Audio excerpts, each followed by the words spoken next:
ፈተናዬ ቢበዛብኝም የሐዘኔ ማብቂያው ቢረግም አምላክ ባንተ ታሪክ ይሆናል። የደስታ ቀን ለኔም ይመጣል። አንተ አትሳሳትም በስራ ፍጹምና መልካም አባት ነህ። እስከሚሆን ድረስ ተራዬ እጠብቅሃለሁ ጌታዬ።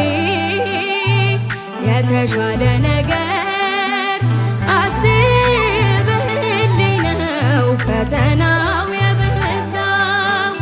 ነገ መልካም ቀን ያለው በዚህም አምናለሁ።